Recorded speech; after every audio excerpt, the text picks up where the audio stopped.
নমস্কার বন্ধুরা, আজকে আবার একটা নতুন রেসিপি নিয়ে চলে এসেছি। আমরা সকলেই পিৎজা খেতে খুবই পছন্দ করি।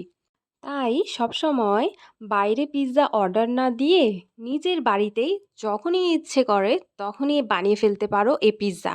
আর এর জন্য কোনো ওভেনেরও প্রয়োজন হবে না, আর খুব কম সামগ্রীতে তোমরা এটাকে খুব কম সময়ের মধ্যে বানিয়ে ফেলতে পারো।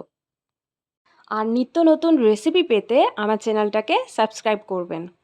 তাহলে ভিডিওটাকে স্কিপ না করে সম্পূর্ণ ভিডিও দেখতে থাকুন। আর আজকের এই পিৎজা তৈরি হতে চলেছে ব্রেড দিয়ে, যেটা আজকে একটু অন্য স্টাইলে তৈরি করব। প্রথমে ব্রেডগুলিকে ত্রিকোণভাবে কেটে প্লেটের মধ্যে এভাবে সাজিয়ে নেব। তারপর এর উপরে একটা একটা করে পিৎজা তৈরির সামগ্রী দিতে থাকবো। প্রথমে দিয়ে দিয়েছি হচ্ছে পনির, তারপরে দিয়ে দিব হচ্ছে কুচি করে কেটে রাখা পেঁয়াজ, তারপরে দিয়ে দিব হচ্ছে কুচি করে কেটে রাখা টমেটো। এবারে এর উপরে দিয়ে দেব হচ্ছে চিজ।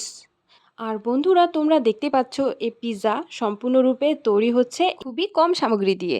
তাই আজকের রেসিপিটা হতে চলেছে হেলদি আর টেস্টি। এরপর এই সাজিয়ে রাখা প্লেটটাকে আমরা একটা স্ট্যান্ডের উপরে এভাবে বসিয়ে দেব, আর এটাকে ঢাকনা দিয়ে হালকা আঁচে রেখে দেব। এদিকে একটা পাত্রে আমরা নিয়ে নিব হচ্ছে মেয়োনিজ, আর নিয়ে নিব হচ্ছে টমেটো কেচাপ। আর এভাবেই তৈরি হয়ে গেল আমাদের পিৎজা সস। এটা দিয়ে পিৎজা খেতে খুবই ভালো লাগে। আর এদিকেও আমাদের পিৎজা সম্পূর্ণভাবে তৈরি হয়ে গেছে, আর দেখা যাচ্ছে চিজটা ভালোভাবে মেল্ট হয়ে গেছে। আর কোনো ওভেন ছাড়াই কড়াইতে এই পিৎজা তৈরি করতে সময় লাগে 30 মিনিট। তাহলে বন্ধুরা, তোমাদেরকে যখনই খেতে ইচ্ছে করবে এই টেস্টি পিৎজা তোমরা নিজের বাড়িতেই খুবই কম সময়ের মধ্যে আর কম সামগ্রীতে বানিয়ে ফেলতে পারো। তাহলে দেখা হচ্ছে অন্য আরেকটা রেসিপি নিয়ে।